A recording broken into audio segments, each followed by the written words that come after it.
आमदार संजय गायकवाड आपल्या सोबत आहेत शिवसेनेचे। खरं तर संजय गायकवाड जी जरंगे पाटील आता संपूर्ण राज्यभराचा दौरा करताना आपल्याला पाहायला मिळत आहेत। आज त्यांचा नाशिक आणि नगर जिल्ह्याचा दौरा आहे। खरं तर तुमच्या मंत्रिमंडळातील जे सहकारी आहेत बच्चू कडू हे देखील आता या मराठा आरक्षणाच्या संदर्भात आक्रमक झालेत। ते म्हणतात आहेत की मी मुख्यमंत्र्यांची भेट घेणार आहे मराठा आरक्षणाच्या संदर्भात। खरं तर दुसऱ्यांदा मनोज जरंगे पाटील यांची समजूत घालण्याकरता स्वतः बच्चू कडू गेलेले होते। बघा आता बच्चू भाऊ गेले असतील तो काही भाग नाही, परंतु त्यांचा जो वेळ दिलेला आहे त्या वेळेच्या आधी आता अधिवेशन आहे आणि सगळ्याच आमदारांची भावना आहे की या संदर्भात निर्णय झाला पाहिजे आणि म्हणून बाकी काही चर्चा करण्याची गरज नाही। मुख्यमंत्री महोदयांनी हा विषय गंभीर घेतलेला आहे, शिवरायांची शपथ घेऊन सांगितलेलं आहे, त्याच्यामुळे या संदर्भात या अधिवेशनामध्ये निर्णय होणारच आहे अशा आमच्या देखील चर्चा होत आहे आणि या विषयाकरता राज्यातले जे जे काही आमदार असतील, मंत्री पुढाकार घेत असतील तर ती गोष्ट आनंदाची गोष्ट आहे। खरं तर एकीकडे तुम्ही म्हणतात की तुम्ही स्वतः मराठा आहात, त्यामुळे तुम्ही मराठ्यांच्या आरक्षणाकरता तुम्ही रस्त्यावरती उतरलात, बुलढाण्यामध्ये आंदोलनं सुद्धा तुमच्याकडनं करण्यात आली।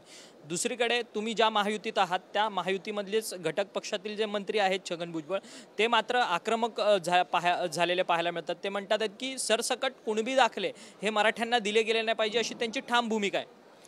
त्यांची भूमिका काही असू द्या, जर कुणबीच्या नोंदी राज्यामध्ये सापडत असतील तर त्यांना वेगळं आरक्षण देण्याची गरज नाही, तो त्यांचा अधिकार आहे आणि त्याच्यामुळे कोणत्याही नेत्यांनी मधात लुडबुड करण्याची आवश्यकता नाही आहे। उलट इतके वर्ष ह्या नोंदी शोधू शकल्या नाही किंवा त्या लोकांनी मागितल्या असतील तर त्यांना मिळाल्या नाही, याला कोण जबाबदार आहे की या लोकांना 29 लाख लोकांच्या नोंदी आज सापडल्या। हे 29 लाख लोक आज या 76 वर्षामध्ये या शासनांच्या वेगळ्या वेगळ्या सुविधेपासून वंचित राहिले आहेत। त्याच्यामुळे त्यांना जे काही रिझर्वेशन ओबीसी मिळतं आहे त्याला भुजबळ साहेबच काय कोणी अडू शकत नाही। राहिला विषय ओबीसीच्या किंवा इतर कोणाला धक्का लावायचा तर मुख्यमंत्री महोदयांनी डायरेक्ट सांगितलं जाहीरपणे की कोणाच्याही रिझर्वेशनला धक्का न लावता आम्ही मराठा समाजाला आरक्षण द्यायची भूमिका घेतलेली आहे। त्याच्यामुळे समाजामध्ये तेढ निर्माण करण्याचं काम भुजबळ साहेबांनी करू नये। खरं तर भुजबळांनी हे पण सांगितलं की गावबंदी करणं हा खरं तर एक वेगळा प्रकार आहे आणि मराठ्यांनी काय महाराष्ट्राचा 7-12 तुमच्या नावावरती आहे का असा देखील सवाल जो आहे तो अंबडच्या सभेमधनं उपस्थित केला। जर मराठे तयार असतील आंदोलनाला आणि एकवटाला तर बहुजनांनी अर्थात ओबीसी जनतेने देखील एकवटा असं भाषण जे आहे त्यांनी केलेलं होतं। या सगळ्यांकडे कसं पाहता? तेच त्यांनी जे तेढ निर्माण करायला सुरुवात केली आहे। कोणी जर आपल्या मागण्या मागत असेल तर त्यांनी त्या मागण्या मागितल्या पाहिजे, हा त्याचा घटनात्मक अधिकार आहे। परंतु आमदारांना गावबंदी, मंत्र्यांना गावबंदी किंवा आमदारांची घरं पेटवणं याचं समर्थन आम्ही करणार नाही, कारण शेवटी निर्णय आमदारच घेणार आहे। आमदार जर विधानसभेत जर निर्णय घेतील तर आपल्याला देखील त्या ठिकाणी बहुमताने आमदार या विषयामध्ये लागणार आहेत। म्हणून तुम्ही सगळ्याच आमदारांना जर अशा आरोपीच्या पिंजात उभे करत असाल तर हे लोक आपल्या बाजूने उभे राहिले पाहिजे, याची देखील दखल समाजाने घेतली पाहिजे। परंतु भुजबळांच्या वक्तव्याकडे कसं पाहता? भुजबळ एकीकडे आक्रमक झालेले आहेत। भुजबळांनी ही मागणी जी आहे ती मंत्रिमंडळाच्या बैठकीत देखील ठेवली की सरसकट कुणबी प्रमाणपत्र जे आहे ते वाटलं गेलं नाही पाहिजे। 29 लाख नोंदी कशा सापडल्या जातात यावरती देखील प्रश्नचिन्ह जो आहे तो ओबीसी नेत्यांकडून उपस्थित केला। बघा, मंत्रिमंडळाच्या बैठकीमध्ये भुजबळ असे काही बोललेले नाही आहेत अशी माझी माहिती आहे। त्यावेळेस त्यांनी हे सांगितलं की ज्यांच्या नोंदी असतील त्यांना दिलेलं हरकत नाही। पण 29 लाख नोंदी आता ज्या पद्धतीने नोंदींची संख्या वाढत चालली आहे त्याच्यावरती ओबीसी नेत्यांचा 29ची संख्या 50वर जाऊ शकते, 1 कोटीवर जाऊ शकते। मी तुम्हाला मुळात सांगितलं की या लोकांना इतके दिवस तुम्ही या लोकांच्या नोंदी काढल्या नाही किंवा त्या लोकांनी ते अनभिज्ञ असतील त्यांनी मागितल्या नाही, याचा अर्थ की त्यांचा हक्क डावलला असं होत नाही। जर ते त्यांच्या नोंदी आहेत तर तुम्ही त्याला कोणी अडू शकत नाही आणि त्यांचा हक्क त्यांना मिळेल। खरं तर पण ह्याच्यामुळे जातीय तेढ तुम्हाला वाटत नाही का? दोन जातींमध्ये अर्थात मराठा विरुद्ध ओबीसी असं संपूर्ण तेढ जो आहे तो रस्त्यावरती आता निर्माण होताना पाहायला मिळतो। हा विनाकारणचा वाद निर्माण करण्याचे प्रयत्न हा कोण वाद निर्माण करत आहे? भुजबळ साहेब आणि त्यांचे जे काही लोक करतात ते हा वाद त्यांनी करायला नको। ज्या दिवशी ओबीसीच्या आरक्षणाला धक्का लागेल त्यावेळेस त्यांनी ती भूमिका घेतली तर ती आम्ही योग्य भूमिका समजू, पण तुर्तास ओबीसीला धक्का न लावता आरक्षणाची भूमिका सरकारची असल्यामुळे त्यांनी तुर्तास तरी अशा भूमिका घेणं टाळायला पाहिजे। मुख्यमंत्री भुजबळांना समज देतील, कारण की भुजबळांना कोणीच समज देत नाही। अजितदादांनी माझ्या माहिती पण कालच समज त्यांना दिली, ते त्या पक्षाचे आहेत आणि मुख्यमंत्र्यांपेक्षा अजितदादांनी समज दिली जरा बरी पडेल। तर आपण म्हणतात की अजितदादांनी त्यांना समज दिली आहे, परंतु आता जुनी पेन्शन योजनेच्या संदर्भातला अहवाल जो आहे तो अर्थ विभागाकडे आता देण्यात आलेला आहे समितीकडनं. जुनी पेन्शन योजना खरं तर अनेक राज्यांमध्ये महत्त्वाची ठरलेली आहे निवडणुकीच्या पार्श्वभूमीवरती, आणि राज्य सरकारच्या अनेक कर्मचारी संघटनांनी आता 14 डिसेंबरचा इशारा दिलेला आहे की जुनी पेन्शन योजना राबवा, अन्यथा आम्ही आंदोलनाचा इशारा देतो, असं राज्य सरकारी कर्मचाऱ्यांचं.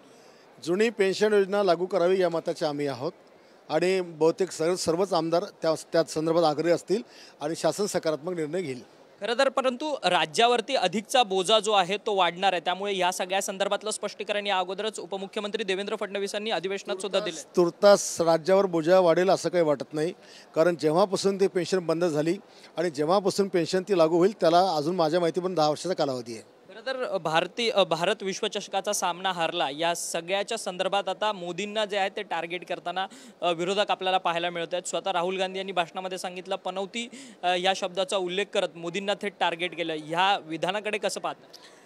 मग आता तुम्ही नरेंद्र मोदी साहेब आपल्या खेळाडूंचा प्रोत्साहन वाढवण्याकरता मैदानावर गेले, त्यांना प्रेरणा दिली, प्रोत्साहन दिलं, पण शेवटी हा खेळ असतो. मग तुम्ही आणि प्रियंका आपल्या तुमच्या राहुल आणि त्यांची बहीण ही ज्या वेळेला पाकिस्तानमध्ये तुम्ही लोक 2004ला सामना बघायला गेले, तुम्ही पाकिस्तानच्या लोकांसोबत फोटो सेशन केलं, मग ते काय होतं? म्हणजे तुम्ही पाकिस्तानमध्ये जाऊन पाकिस्तानच्या संघाला तुम्ही प्रोत्साहन द्यायचा प्रयत्न करता, पण आपला प्रधानमंत्री आपल्या देशाच्या खेळांना प्रोत्साहन देतो हे तुम्हाला पाहत नाही. तुम्ही त्याला पनौती म्हणता, हे शोभतंय का यांना? खरं तर बागेश्वर बाबा आता पुण्यात आलेले आहेत. भाजपचे जे नेते आहेत जगदीश मुळीक यांनी त्यांच्या कार्यक्रमाचं आयोजन केलं आहे. याच बागेश्वर बाबांनी संत तुकारामांवरती आक्षेपार्ह विधान केलेलं होतं, त्यानंतर त्यांनी माफीसुद्धा मागितली. आज तेच बागेश्वर बाबा थेट देहूमध्ये संत तुकारामांच्या दर्शनाला जातात, तिथे दर्शन घेतात, आणि आता स्वतः उपमुख्यमंत्री देवेंद्र फडणवीस त्यांच्या दर्शनाला जातात. कुठेतरी राष्ट्रवादी विरोध करते आणि भाजप त्यांना सपोर्ट करते, आणि शिवसेनेची मुळात भूमिका काय? हे बघा, महाराष्ट्राच्या भूमीमध्ये आल्यानंतर बागेश्वर महाराजांना तुकारामांची म्हणती कळली आणि त्यापूर्वी त्यांनी जे विधान केलं त्याबद्दल त्यांनी माफी देखील मागितलेली आहे. आणि एखादा व्यक्ती जर कुठलं वक्तव्य करून माफी मागत असेल तर त्याला शिक्षा देण्यामध्ये काही अर्थ नसतो. आणि राहिला पक्षाचा विषय, तर आपल्या पक्षाची ध्येय धोरणं असतात. भारतीय जनता पक्ष हा हिंदुत्ववादी पक्ष आहे, हिंदुत्व जोपासायचं काम करतो, धर्माचं काम पुढे नेण्याचं काम करतो. त्याच्यामुळे असे कार्यक्रम जर ते अटेंड करत असतील, अरेंज करत असतील, त्याच्यात काय वेगळं काय नाही आहे. परंतु ज्या पद्धतीने राष्ट्रवादी बोलते की आम्ही विचार सोडलेला नाही, आणि राष्ट्रवादीच्या स्थानिक कार्यकर्त्यांनी बागेश्वर बाबांचा विरोध केलेला आहे, परंतु आता महायुतीतच सामील असलेले 3 पक्ष आणि त्या 3 पक्षांचे उपमुख्यमंत्री पहिले असलेले देवेंद्र फडणवीस हे बागेश्वर बाबांच्या दर्शनाला जातात. हो, मग काय त्यात गैर काय आहे? जर कोणाची एखाद्या बाबावर श्रद्धा असेल, निष्ठा असेल, तर त्याने जाऊ नये का? म्हणजे काय हे पक्षातल्या नेत्यांच्या निष्ठा आता काय विरोधी पक्षांनी ठरवायच्या आहेत का? कोणाची श्रद्धा असेल तर तो जाईल, भेटेल त्यांना, त्याला काय कोणाच्या पोटात दुखण्याचं कारण नाही. खरं तर धन्यवाद, तुम्ही आमच्याशी बातचीत केली होते. शिवसेनेचे आमदार संजय गायकवाड यांनी आपल्या संदर्भात संपूर्ण सविस्तर विषयांवरती चर्चा केलेली आहे. व्हिडिओ जर्नलिस्ट रोहन पवार, अक्षय मंकणी, TV9 मराठी, मुंबई.